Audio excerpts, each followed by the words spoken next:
explosion. He called the rebels terrorists and insisted they were linked to Al-Qaeda.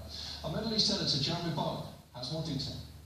When the sun rose over Damascus, another morning in the third year of the civil war, no one was talking about Syria giving up its chemical weapons. Instead, the discussion here was whether the Americans would bomb and what that would do to Syria and the region.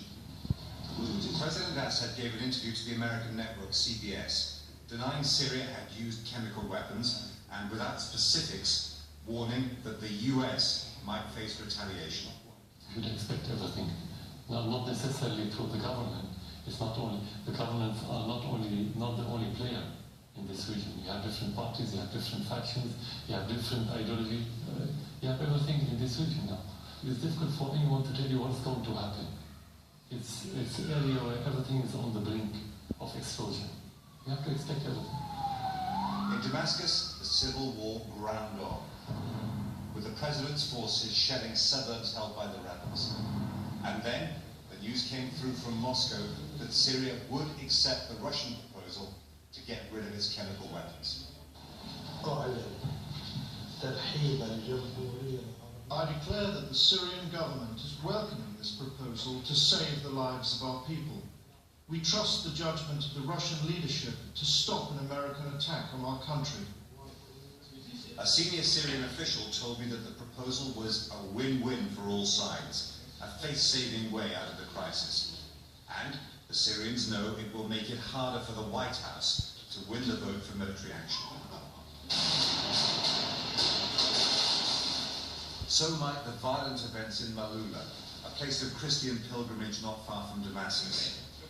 After fighting over the last week or so, the village is in the hands of the Nusra Front, an armed rebel group that is affiliated with Al-Qaeda.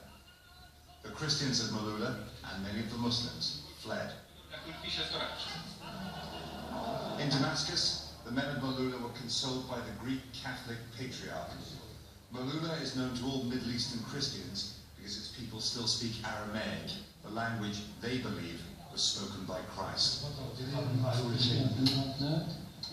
But some of the men were asking why the Syrian army, after securing the village, pulled out without a fight, letting the Nusra Front walk back in. The answer isn't clear, but as aid was distributed, a priest told the BBC that he believed they were used by the regime, deliberately abandoned in a ploy to create a Christian trauma that would strengthen the anti-war camp in the United States. And it was a trauma. They said 3 had been killed and 6 kidnapped, and that the Nusra fighters desecrated their churches. They took the crosses, and one of them they destroyed it by...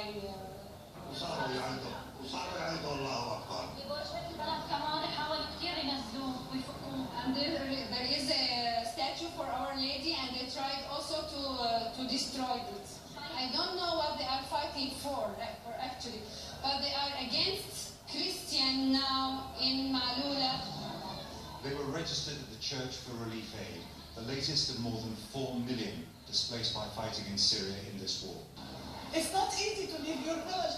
When I ride the car, I look to the village and I look to my cafe. I was so sad and so panicked. I said, my gosh, are we going to go back to my village? And the Patriarch, Gregorius Laham, had a message from President Obama.